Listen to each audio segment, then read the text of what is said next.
नमस्कार, VIP news में आपका स्वागत है। आपके साथ मैं हूं पल्लवी परिहार। वहीं आज हम बात करेंगे पश्चिम बंगाल के कलकत्ता हाईकोर्ट ने जो ऑर्डर पास किया है उसके बारे में। आपको बता दें कि ओबीसी सर्टिफिकेट को लेकर बड़ा फैसला हाईकोर्ट ने लिया है। हाईकोर्ट ने बंगाल में 2010 के बाद बनी ओबीसी सूची को रद्द कर दिया है।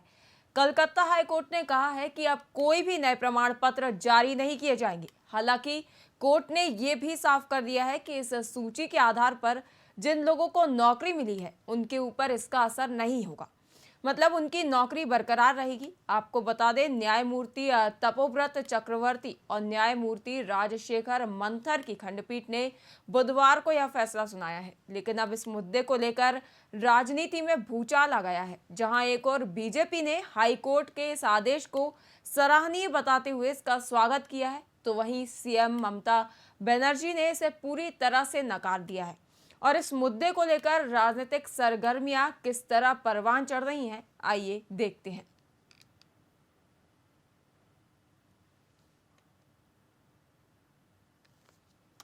वहीं इस पर अधिक चर्चा के लिए हमारे साथ गोपाल सामंत बीजेपी से, वहीं प्रगति मोहित वाजपेयी जी प्रदेश महासचिव और प्रदेश प्रवक्ता महिला कांग्रेस छत्तीसगढ़ से, वहीं और छत्तीसगढ़ से हमारे ब्यूरो चीफ दुलारे अंसारी जी भी इस पर खास चर्चा के लिए हमारे साथ जुड़ चुके हैं। वहीं मैं सभी का वीआईपी न्यूज़ में स्वागत करती हूं। वहीं मेरा सबसे पहला सवाल प्रगति जी से है। प्रगति जी, जिस तरीके से हाईकोर्ट का फैसला ममता बनर्जी ने नकार दिया है, तो आप इसे किस तरह से देखती हैं? देखिए, भारत में न्यायपालिका है और न्यायपालिका में यदि हम हाई कोर्ट नहीं जाना चाहते, सुप्रीम कोर्ट में जा सकते हैं। आपको याद होगा कि जब 2010 30 सितंबर को राम मंदिर के लिए इलाहाबाद हाई कोर्ट ने फैसला दिया था, तब ये भी तो सुप्रीम कोर्ट गए थे। और जो आज राम मंदिर 2024 में बना है, वो राम मंदिर आज से 10 साल 15 साल पहले शायद बन गया होता, जिसका राग अलापती है भारतीय जनता पार्टी। तो आपको ये न्यायपालिका है और ममता जी ये नहीं मानना चाहती है, तो उसमें ममता जी सुप्रीम कोर्ट जा सकती है। जी जी, वहीं मैं गोपाल जी के पास जाना चाहूंगी। जिस तरीके से बीजेपी के लोग इस जो ये फैसला है इसको स्वीकार रहे हैं, इसका स्वागत कर रहे हैं और इसको एक सराहनीय कदम बता रहे हैं, इसको आप किस तरीके से देखते हैं?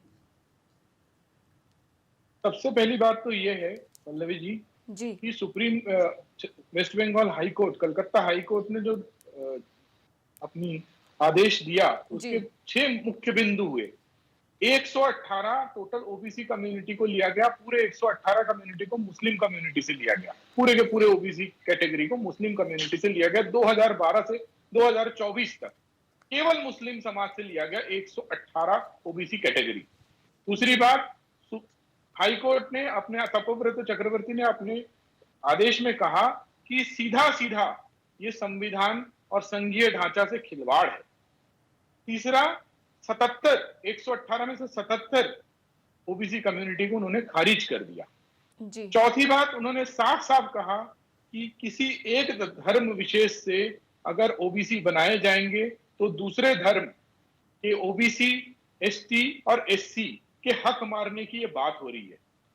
पांचवी बात बताता हूं आपको, ममता बनर्जी ने साफ अपने शब्दों में कहा कि मैं इस आदेश को नहीं मानती हूं। जी एक राजनीतिक पार्टी की मुख्यमंत्री होते हुए, मुख्य वक्ता होते हुए उन्होंने कह दिया कि मैं इस आदेश को नहीं मानती हूं। जी छठवीं बात, टीएमसी के हैंडल से, टीएमसी के एक्स हैंडल से टीएमसी ने पोस्ट किया है, तृणमूल कांग्रेस ने पोस्ट किया है कि ये जो जुडिशियरी है इस पे हमें क्वेश्चन मार्क है, हम इसके आदेश को नहीं मानते। तो क्या आप बताइए, संघीय ढांचा में एक प्रदेश सरकार ऐसी बात कर सकती है? कॉन्स्टिट्यूशन का खुला उल्लंघन कर सकती है? और खुला उल्लंघन अगर कर रही है तो बाकी राजनीतिक पार्टियां उनके ऊपर क्यों नहीं बोल रही है? आज कांग्रेस बोल रही है कि सुप्रीम कोर्ट जा सकती है, मतलब कांग्रेस उनके साथ खड़ी है, कांग्रेस उनके साथ खड़ी दिखाई दे रही है, कांग्रेस उनका खंडन नहीं कर रही है। क्या हिंदू भाई बहनों का हक मारा जा रहा है या किसी दूसरे धर्म के भाई बहनों का हक मारा जा रहा है केवल एक धर्म विशेष के लिए? तो क्या कांग्रेस को यह बुरा नहीं लग रहा है? क्या कांग्रेस की सहानुभूति केवल मुस्लिम कम्युनिटी के उन 77 ओबीसी कैटेगरी से है? ये तो बड़ा प्रश्न है, बहुत बड़ा प्रश्न है। और कहीं ना कहीं ये पूरे के पूरे, आप अगर आरक्षण की मुख्य अंतरात्मा देखें तो जी ये गोपाल जी। आरक्षण इसलिए कहा गया था। जी जी, अभी जी प्रगति जी बताइए। इस पर कुछ कहना चाहेंगी? जी प्रगति जी। देखिए, बंगाल की जो टोटल आबादी है उसमें 2.7 करोड़ मुस्लिम है। उसमें जी से 5 लोगों को ओबीसी सर्टिफिकेट मिला क्योंकि वो दबे हुए कुचले हुए थे। और संविधान में यदि आरक्षण का मुद्दा है, आरक्षण दिया जाता है तो संविधान में आरक्षण दबे कुचला जो वर्ग है उसे दिया जाता है। जी भारत एक धर्मनिरपेक्ष राष्ट्र है। हिंदू है जी तो हिंदू में भी ओबीसी आते हैं, जी हिंदुओं में भी ओबीसी, एससी, जी निचली ऊंची जातियां आती हैं, जी सिखों में भी बिल्कुल। आती हैं और भी आती हैं। मैं आपसे ये पूछना चाहती हूँ कि आप ये बताइए कि माननीय प्रधानमंत्री जी ने ईडब्ल्यूएस के आधार पर जब 10% आरक्षण की बात की थी, माननीय गोपाल जी बात कर रहे हैं, तो उसमें दलित, आदिवासी और ओबीसी को हिस्सा क्यों नहीं बनाया गया था? यदि आप बात करते हैं हिंदू की, तो आपने आदिवासियों को, ओबीसी को, हिंदुओं को भी आपने उसमें हिस्सा नहीं बनाया था। और ये आरक्षण को सिर्फ हिंदू मुस्लिम में बांटा जा रहा है। सिर्फ दूसरे कल 6वें चरण का चुनाव है, 1 तारीख को आखिरी चरण 7वें चरण का चुनाव है और ये वही अपना एक पुराना मुद्दा लाप रहे हैं। दूसरा, मैं मुख्य जी आपसे बात पूछना चाहती हूँ गोपाल जी, आप मुझे बताइए कि जब छत्तीसगढ़ में भूपेश बघेल जी की सरकार थी, भूपेश बघेल जी ने ओबीसी को आरक्षण 27% का आरक्षण, एसटी को 32% आरक्षण, एससी को 13% आरक्षण और सामान्य ईडब्ल्यूएस को 10% आरक्षण की बात कही। वो फाइल आज भी राजभवन में अटकी है। हम यहाँ पे कलकत्ता का मुद्दा लेकर बात कर रहे हैं, वेस्ट बंगाल का मुद्दा लेकर बात कर रहे हैं। तो आप बताइए, डबल इंजन की सरकार, राज्यपाल भारतीय जनता पार्टी का, उस कागज पे सिग्नेचर क्यों नहीं होते? यदि आप हिंदूवादी पार्टी हैं, आप मुझे इसका उत्तर दीजिए। जी प्रगति जी और गोपाल जी, मेरा दोनों से ही सवाल है ये। अगर हम बात हिंदू मुस्लिम की छोड़ दें और लेकिन अगर हम बात करें आरक्षण की, तो ये जरूरी क्यों है कि जाति के आधार पर, धर्म के आधार पर ये आरक्षण दिया जाए? आर्थिक स्थिति के आधार पर अभी तक दोनों पार्टियों ने इस बारे में विचार क्यों नहीं किया कि लोगों को आर्थिक स्थिति के आधार पर विचार किया जाए? क्या कोई जनरल कैटेगरी का इंसान गरीब नहीं हो सकता? क्या कोई जरूरी है एसटी एससी वर्ग का इंसान ही गरीब हो, केवल उसे ही आरक्षण दिया जाए? या बात करें मुस्लिम समुदाय की, तो जैसा कि आपने कहा, मुस्लिम समुदाय में भी जैसे हिंदू समुदाय में होते हैं एसटी एससी ओबीसी, सब उसी में होते हैं। तो ऐसा क्यों कि अल्पसंख्यक के सभी लोगों को ओबीसी का दर्जा दिया जाए? इस पर मैं आपकी राय जानना चाहूंगी। पल्लवी जी, सवाल तो वही है कि केवल एक कम्युनिटी से, जो प्रगति जी ने कहा, मैं दोबारा उनसे ये सवाल पूछता हूँ, जी क्या आर्थिक आर्थिक कमजोरी, सामाजिक कमजोरी और सामाजिक पिछड़ापन, ये 3 मुद्दे थे संविधान में जिसके कारण आरक्षण लागू हुआ। तो ऐसी क्या मजबूरी हुई ममता बनर्जी की कि 12 वर्ष में ओबीसी के 118 कैटेगरी बनाए गए और पूरे के पूरे एक ही मुस्लिम समाज से बनाए गए? यही तो सवाल है। आखिर धर्म के आधार पर ये आरक्षण कब से होने लग गया? आखिर धर्म के आधार पर ये फर्जी सेक्युलरवाद के नाम पर ये आरक्षण कैसे होने लग गया? भाई, आरक्षण का मुद्दा था ओबीसी। अगर आप छत्तीसगढ़ के परिदृश्य में, इन्होंने बहुत अच्छा सवाल पूछा कि वो पेंडिंग क्यों है, तो मैं प्रगति जी आपको बताना चाहता हूं कि डबल इंजन की सरकार है और डबल चश्मे से देख रही है, क्योंकि भूपेश बघेल की सरकार में बिना घोटाले के कोई काम नहीं हुआ, बिना पैसे के कोई काम नहीं हुआ। आप खुद जानते हैं, आप खुद समझते हैं कि 5-5 अधिकारी जेल में हैं, 5-5 आईएएस अधिकारी जेल में हैं, 5-5 अभी 4-4 तक उन पर कांग्रेस के नेता। आरोप लगे हैं, क्यों देखिए नहीं हुए हैं? प्रगति जी, वो मैं तो आपको आप बड़ी देखिए, शांति से सुन रहा था, आप भी सुन भारतीय लीजिए 2 मिनट, जनता आप पार्टी फिर उसके बाद को भी पूरी बात कर सरकार इसलिए लीजिए। कहा जाता है। 5-5 कांग्रेस के नेता गिरफ्तार हैं, अब आप उसके बाद बोल रहे हैं कि आपने जो किया उसके ऊपर हम सील ठप्पा लगा दें। भाई, हम तो आपकी पूरी व्यवस्था के ऊपर 2 चश्मे से देख रहे हैं। डबल इंजन की सरकार डबल चश्मे से देख रही है और इवन अगर जरूरत पड़े तो माइक्रोस्कोप का भी इस्तेमाल होगा, आपने जो 5 साल काम किए उसके ऊपर। लेकिन मैं आपको विश्वास दिलाता हूं प्रगति जी कि आप निश्चिंत रहिए, छत्तीसगढ़ में विष्णुदेव साय जी की सरकार है, भारतीय जनता पार्टी की सरकार है। न्याय सबके साथ होगा, बराबर होगा और सभी धर्म के आधार पर नहीं, सभी वर्गों के आधार पर होगा। सामाजिक वर्गों के आधार पर आरक्षण की नीति है, उसको ध्यान में रखकर किया जाएगा। जी वहीं अब मैं दुलारे अंसारी जी के पास जाना चाहूंगी। दुलारे जी, आपने अभी बीजेपी प्रवक्ता और कांग्रेस प्रवक्ता दोनों की प्रतिक्रिया देखी, तो इस पर आप क्या कहना चाहेंगे? दोनों पार्टी का स्पष्ट रूप से कहना है कि हम आरक्षण देंगे और आरक्षण ऐसे देंगे वैसे देंगे। पर मैं सामंतों जी से एक सवाल पूछता हूँ, क्या ओबीसी सर्टिफिकेट की जांच छत्तीसगढ़ में होगी? जी। बिल्कुल होगी। अगर किसी किसी भी सर्टिफिकेट की अगर आपको लगता है शासकीय तौर पर किसी भी सर्टिफिकेट में कोई त्रुटि है तो उसकी जांच बिल्कुल होगी, क्यों नहीं होगी। और यही मेरा एक सवाल कांग्रेस के तरफ से बन जाता है कि साफ तौर पे 5 साल आपके पास था, फुल मेजॉरिटी आपके पास था, आप अच्छे से अच्छा विकास कर सकते थे, आपका एक टैगलाइन था बहुत अच्छा, गढ़बो नवा छत्तीसगढ़। तो 5 साल पहले जब चुनाव लड़ना था तो दिख रहा था, बट आफ्टर 5 ईयर जब चुनाव के नजदीक आप आए तो आपको वो टैगलाइन कहाँ गया? गढ़बो नवा छत्तीसगढ़, एक नई रूपरेखा,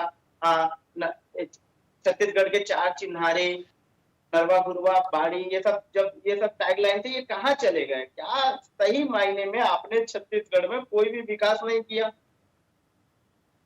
देखिए, ये तो सर्वविदित है और सारा संसार जानता है, पूरे विश्व में यदि छत्तीसगढ़ का नाम था। आप याद कीजिए कोरोना काल जब पूरे देश की आर्थिक स्थिति खराब थी तो माननीय भूपेश बघेल जी के नेतृत्व के कारण छत्तीसगढ़ के किसानों की स्थिति बहुत अच्छी थी और हमारी अर्थव्यवस्था बहुत अच्छी थी। सबसे ज्यादा यदि कहीं पे गाड़ियां बिक रही थी और ये सब हो रहा था तो वो छत्तीसगढ़ था। दूसरी बात मैं कहना चाहती हूँ, आज गांवों की स्थिति देख लीजिए। हमने जब धान के समर्थन मूल्य की 2100 रुपए की बात की तो भारतीय जनता पार्टी को उससे बढ़ाकर बात करनी पड़ी। हमने गांवों का विकास किया है, हमने गांव के किसानों का विकास किया है और ये बात छत्तीसगढ़ की जनता जानती है, ये सभी जानते हैं। हम ऐसे ही रोल मॉडल नहीं थे, छत्तीसगढ़ मॉडल ऐसे ही नहीं माना जाता था। आपको बहुत अच्छे से ये बात पता थी कि हम अगर बढ़ा करके धान का समर्थन मूल्य नहीं देंगे तो किसानों का वोट हमें नहीं मिलेगा। 5 साल बाद ये बात बीजेपी को पता चल गया और बीजेपी ने बोला कि अगर हम बढ़ाकर नहीं देंगे और 2 साल का बोनस नहीं देंगे तो हमें भी नहीं मिलेगा। तो ये वोट की राजनीति थी जिसको आप लोगों ने परीक्षण किया, समझा और समझने के हिसाब से किसान जो सुनना चाहते थे वो आपने सुनाया। पर मैं पूछ रहा हूँ कि काम हुआ तो फिर सरकार कहाँ चली गई? काम हुआ तो विधायक कहाँ चले गए? 20 लोगों की टिकट आपने काटी है, वो 20 लोगों की टिकट काटने के बाद भी आपका रेपुटेशन दर 50% नहीं रहा। 50 लोगों को आप रिपीट नहीं कर पाए विधानसभा में। देखिए, जो टिकट काटने वाली बात है वो आला कमान हाई कमान का निर्णय है, उसमें मैं कुछ भी नहीं कहना चाहूंगी। दूसरी बात यह है कि जनता को बदलना था, जनता ने बदला। जनता जनार्दन का जो निर्णय था वो हमने स्वीकार किया। हम विपक्ष में रहकर भी अभी काम कर रहे हैं। सरकारों की बहुत सारी बातें ऐसी हैं, अब जो भाजपा सरकार है उसकी हम जनता के हक के लिए आज भी लड़ाई लड़ रहे हैं। आप ये नहीं बोल सकते कि हम काम नहीं कर रहे हैं या कांग्रेस पार्टी ने काम नहीं किया, ये तो आप बोल नहीं सकते, क्योंकि गांवों की स्थिति बता रही है, महिलाओं की स्थिति बता रही है, छत्तीसगढ़ में आर्थिक जो अर्थव्यवस्था थी वो बता रही थी कि छत्तीसगढ़ सरकार ने काम किया था या नहीं किया था। जी वहीं प्रगति जी, हम गोपाल जी के पास एक मिनट पल्लव, जी, एक सेकंड। दुलारे जी, गोपाल सामंत जी, हम गोपाल जी की प्रतिक्रिया जान लेते हैं, उसके बाद आपके पास वापस आएंगे। जी गोपाल जी। डिबेट का मुख्य मुद्दा आरक्षण था। जी। कांग्रेस की प्रवक्ता बैठी है, मैं जानना चाहता हूं, मैं उनसे पूछना चाहता हूं, ममता बनर्जी ने बोला कि मैं इस कोर्ट के आदेश को नहीं मानती, क्या कांग्रेस उनके साथ है इस मुद्दे पर? पहली बात। दूसरी बात, एक मिनट और एक छोटा सा सवाल है प्रगति। दूसरी बात, संविधान के आधार पर आरक्षण सामाजिक आधार पर किया गया था, सामाजिक पिछड़ापन के आधार पर किया गया था। पहली बार ममता बनर्जी ने इसको धार्मिक आधार पर किया। क्या कांग्रेस उनके विचारधारा से सहमत है? ये दो सवाल है मेरे कांग्रेस की प्रवक्ता से। देखिए, हम बिल्कुल ममता बनर्जी जी की विचारधारा से सहमत नहीं है, पहली बात। दूसरी बात मैं आपसे पूछना चाहती हूँ, यदि राजभवन में मैं सिर्फ एक बात आपसे पूछना चाहती हूँ कि जिस चीज के लिए, जिस आरक्षण के लिए माननीय भूपेश बघेल जी ने जो राजभवन में उनका वो लेटर पड़ा है आरक्षण का कि छत्तीसगढ़ में जो आरक्षण है 27% ओबीसी का, 32% एसटी का और एससी का 13%, ईडब्ल्यूएस का 10%, उसको आप कब साइन करवा रहे हो और छत्तीसगढ़ में कब लागू कर रहे हैं? मैं आपसे ये सवाल करना चाहती हूँ। मैं आपसे वेस्ट बंगाल पे कोई बात नहीं करना चाहती, मैं छत्तीसगढ़ पे आपसे सवाल करना चाहती हूँ कि आप उसे कब लागू कर रहे हैं?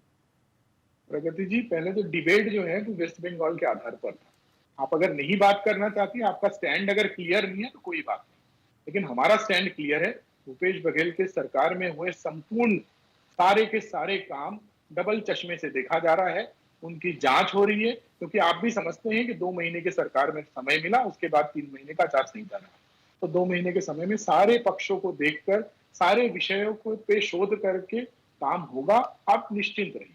लेकिन भूपेश बघेल के किसी भी फैसले पर कोई भी व्यक्ति आंख बंद कर काम नहीं कर सकता है। इसको छत्तीसगढ़ की जनता ने साबित किया है, उनको नकार के 75 से 35 पे लाकर। जी गोपाल जी, वहीं मैं प्रगति जी के पास वापस जाना चाहूंगी। प्रगति जी, अभी आपने जिस तरीके से कहा कि हाईकोर्ट के आदेश को जिस तरह से ममता बनर्जी ने नकारा है, आप उसे सपोर्ट नहीं करती, और वहीं ममता बनर्जी का ये हवाला देना कि हाईकोर्ट बीजेपी के उस इशारों पर चलती है, इसलिए मैं हाईकोर्ट का आदेश नहीं मानूंगी, क्या आपको लगता है कि उनका ये कहना कहीं ना कहीं गलत है? मैम, उनका ये कहना तो पल्लवी जी बिल्कुल भी गलत नहीं है। आप देख लीजिए, जैसा कि आप पिछले 10 सालों में देख रही हैं कि जांच एजेंसियों का क्या दुरुपयोग भारतीय जनता पार्टी और केंद्र सरकार के द्वारा किया जा रहा है। प्रगति जी, मैं आपका डाउट क्लियर कर दूं, 2 मिनट। हाई कोर्ट और सुप्रीम कोर्ट जांच एजेंसियां नहीं है। हाई कोर्ट और सुप्रीम कोर्ट दोनों अपनी शर्तों पर चलती हैं, अपने नियम कानूनों पर चलती हैं। ठीक है, यदि ममता बनर्जी जी सुप्रीम कोर्ट जाना चाहती हैं तो वो जाए। न्यायपालिका है भारत में, 1 बाय 1 स्टेप बाय स्टेप न्याय के लिए यदि बने हुए हैं तो वो जाए, सुप्रीम कोर्ट जाए।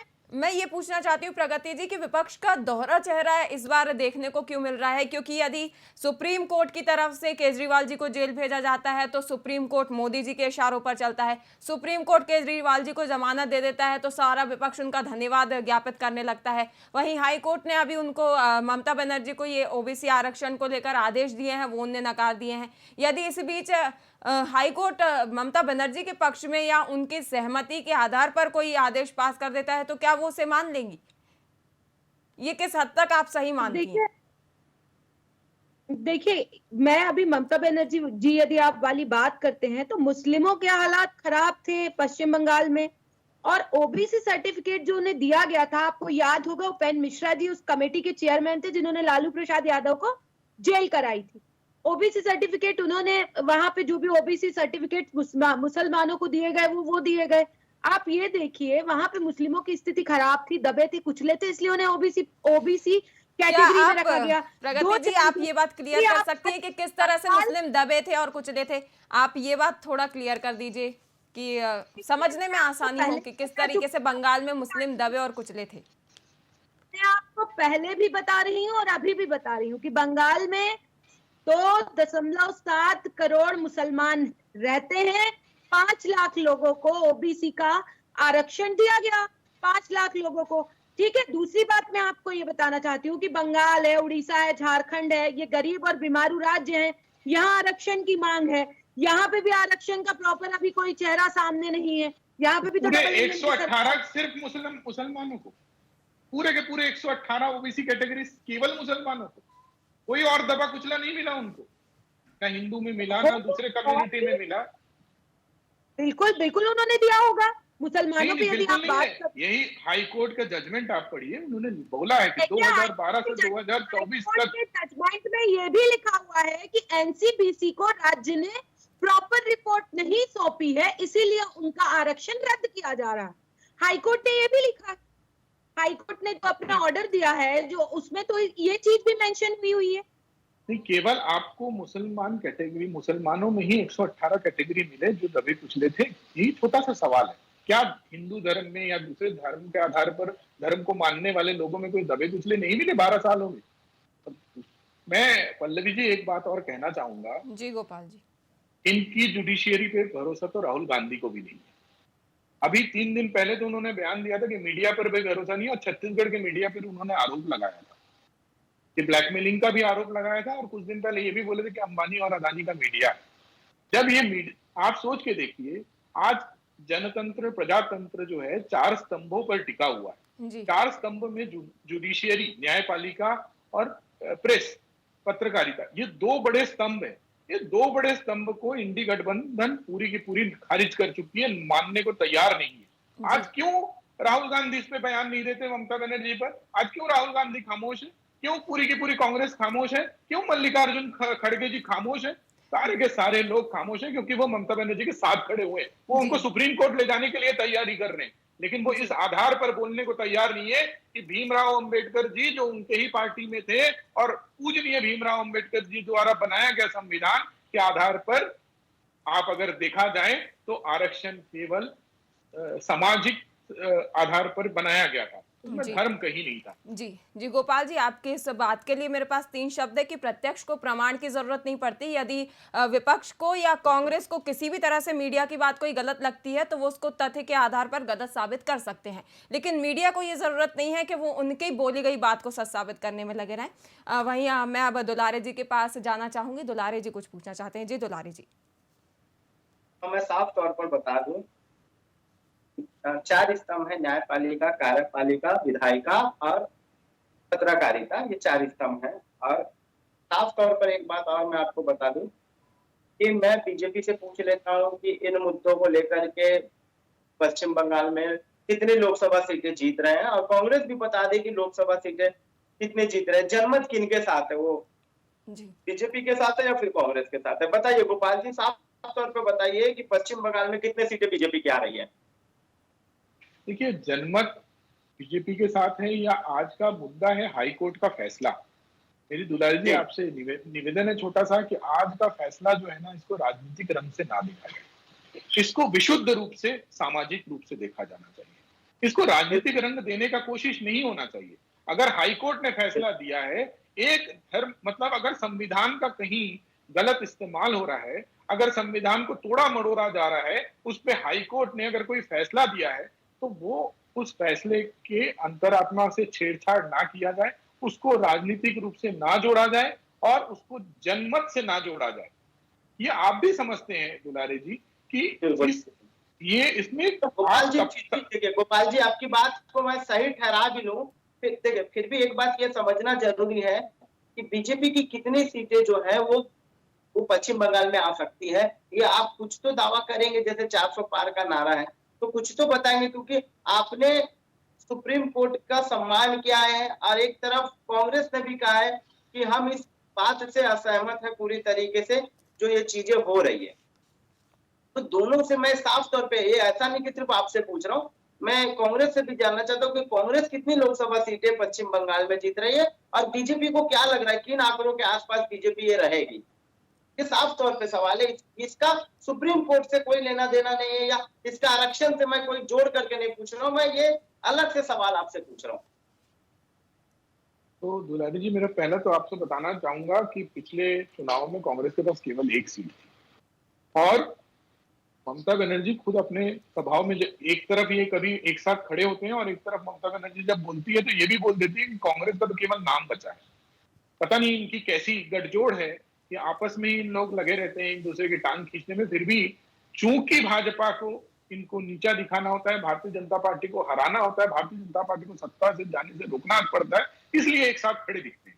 मैं आपको बताना चाहता हूँ, पिछले बार से हमारी सीटें बढ़ेंगी और निश्चित हम 400 पार करेंगे।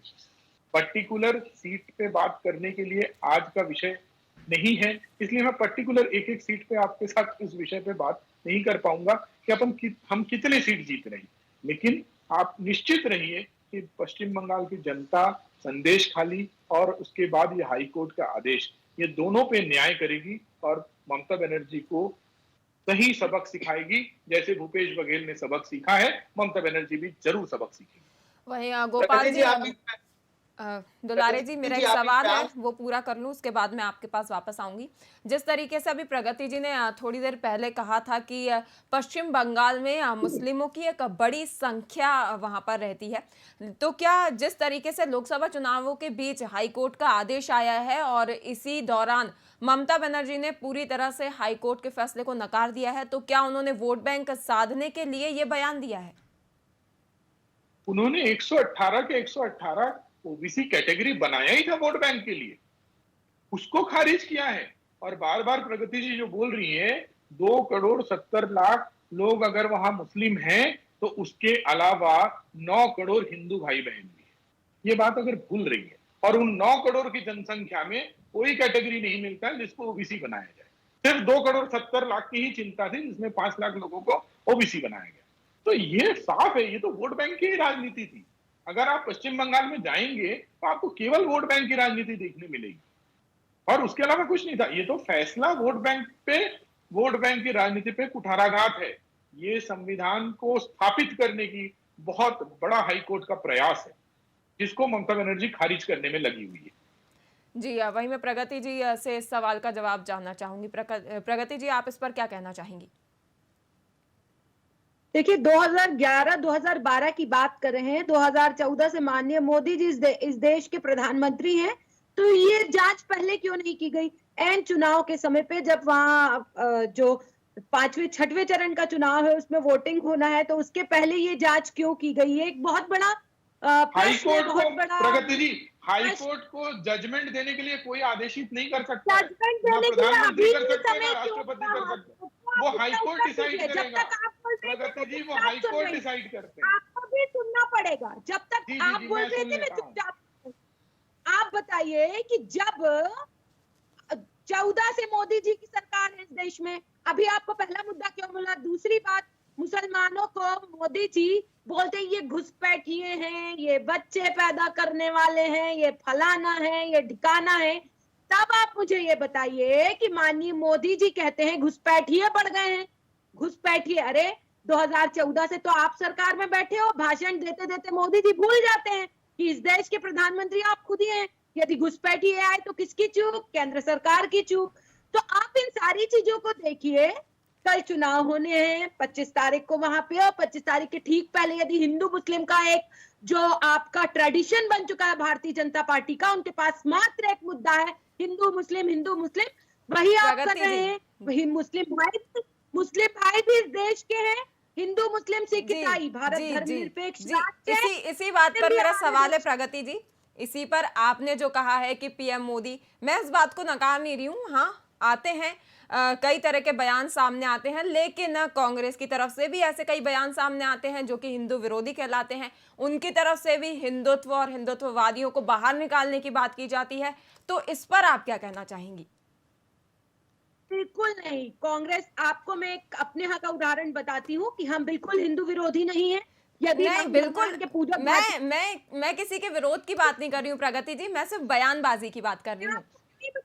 जी, माननीय 15 साल इनकी सरकार थी छत्तीसगढ़ में, इन्हें क्या राम वनगमन पथ मिला था? इन्हें कौशल्या माता का मंदिर मिला था? छत्तीसगढ़ या संस्कृति तो छोड़ दीजिए। लेकिन जैसे ही भूपेश बघेल जी की सरकार बनी छत्तीसगढ़ में, आपने देखा हम भी राम वनगमन पथ उन्होंने बनाया। राम मंदिर की स्थापना राजीव गांधी जी ने की थी। देखिए, कांग्रेस पार्टी हर धर्म के साथ है, हिंदू मुस्लिम सिख ईसाई। यदि ऐसा आक्षेप भारतीय जनता पार्टी के द्वारा लगाया जाता है तो इसे हर पढ़ा लिखा नागरिक नकारता है। हर पढ़ा लिखा नागरिक इसको झूठा क्योंकि इनके पास कोई बात ही नहीं है ना मैम। आप देखिए, ये धर्म में सिर्फ हिंदू मुस्लिम की बात करते हैं। कभी गोपाल जी से पूछेगा कि भैया रोजगार की बात कर लीजिए, युवा की बात कर लीजिए, है ना, भारत की आर्थिक स्थिति की बात कर लीजिए, तो ये कभी बात नहीं करेंगे। जहां हिंदू मुस्लिम की बात आती है, प्रगति जी जहां बात करने बोलेंगे मैं वहां बात करने के लिए तैयार हूं। भारतीय जनता पार्टी का हर कार्यकर्ता तैयार है। हिंदू मुस्लिम चिल्लाता रहता है। जी, वहीं दुलारे जी का कोई सवाल है, मैं दुलारे जी के पास जाना चाहूंगी। जी दुलारे जी। मुझे पल्लवी लगता है कि कोर्ट के आदेश का सम्मान होना चाहिए, और वो चाहे बीजेपी हो चाहे कांग्रेस हो। बहुत बार ये भी देखने मिला है कि बीजेपी के फेवर में जब जवाब नहीं आता तो भी हम लोगों ने रिपोर्टिंग करते समय और सवाल पूछते समय इनके बड़े नेताओं की जब बयान हमने देखा तो हमें कहा गया कि हम कोर्ट के फैसले से सहमत है, फिर भी हम सुप्रीम कोर्ट जाएंगे या चीजें जाएंगे। क्योंकि राहुल गांधी जी पे जब केस लगा तो गुजरात हाई कोर्ट का एक अलग फैसला था और फिर सुप्रीम कोर्ट का एक अलग फैसला आया, तो इसका फैसले का पूरा सम्मान बीजेपी ने किया था। तो ये चीजें हम लोगों को धरातल पे देखने को मिली। तो पार्टी कोई भी हो, कुर्सी की राजनीति ना हो। जैसे गोपाल जी ने कहा कि दुलारे जी, ये राजनीतिक विशेष विषय नहीं है, ये एक सामाजिक विषय है, तो समाज के नजरिए से देखा जाए। और मुझे लगता है भारत में सभी लोग रहने वाले नागरिक हैं, उतने ही भारत के लिए समर्पित है। जितने हिंदू है उतने मुस्लिम भी है, जितने सिख है उतने ईसाई भी है। तो सभी को एक चश्मे से देखा जाए, ना कि दो चश्मे से देखा जाए। कोर्ट के फैसले का सम्मान होना चाहिए। जी, वहीं समय के अभाव के चलते मैं बीजेपी प्रवक्ता से और कांग्रेस प्रवक्ता से दोनों से प्रतिक्रिया जानना चाहूंगी अंतिम। तो पहले मैं गोपाल जी के पास जाना चाहूंगी। गोपाल जी, आज के मुद्दे को लेकर आप अपनी अंतिम प्रतिक्रिया व्यक्त करें। कांग्रेस को अपनी परिस्थिति साफ करनी चाहिए कि वो ममता बनर्जी के इस कथन पर ममता बनर्जी के साथ हैं या उनके खिलाफ है कि ममता बनर्जी ने कहा है मैं कोर्ट के फैसले को नहीं मानती। कांग्रेस को ये परिस्थिति आज साफ करना चाहिए। कांग्रेस के राष्ट्रीय नेतृत्व को आज के आज परिष्कृत करना चाहिए इस विषय पर कि उन्हें बयान देना चाहिए कि वो ममता बनर्जी के साथ में खड़े हैं कि विपक्ष में खड़े हैं। जी, वहीं मैं प्रगति जी के पास जाना चाहूंगी। प्रगति जी, आप इस पर क्या कहना चाहेंगी? मैं सिर्फ देखिए, माननीय सुप्रीम को हाई कोर्ट के फैसले का सम्मान हम भी करते हैं और हम ये पूछना चाहते हैं कि गुजरात, बिहार, झारखंड, मध्य प्रदेश, छत्तीसगढ़, क्या यहाँ पे भी जो ओबीसी आरक्षण दिया गया है मुसलमानों को, क्या भारतीय जनता पार्टी उसकी जांच करवाएगी? जैसे उन्होंने कलकत्ता में करवाई है, वेस्ट बंगाल में जांच करवाई है, क्या इन राज्यों में भी जहां उनकी सरकार है वहां वो जांच करवाएंगी? जी प्रगति जी, सिर्फ अंतिम प्रतिक्रिया देनी थी। आपके इन सवालों का जवाब हम अगली चर्चा में देंगे। फिलहाल के लिए आप सभी मेहमानों का इस विशेष चर्चा में जुड़ने के लिए बहुत बहुत शुक्रिया। वहीं आपने देखा कि किस तरह दोनों राजनीतिक पार्टियों की इस मुद्दे को लेकर अपनी अपनी विचारधाराएं थी। वहीं कांग्रेस ने भी इस मुद्दे को नकारा नहीं है। वहीं अब देखना ये होगा कि ममता बनर्जी सिर्फ वोट बैंक साधने के लिए हाईकोर्ट के इस फैसले को नकार रही हैं या वाकई उन्हें हाईकोर्ट का ये फैसला मंजूर नहीं है। वहीं ऐसे ही और तमाम चर्चा के लिए देखते रहिए VIP न्यूज़। फिलहाल के लिए इतना ही। नमस्कार।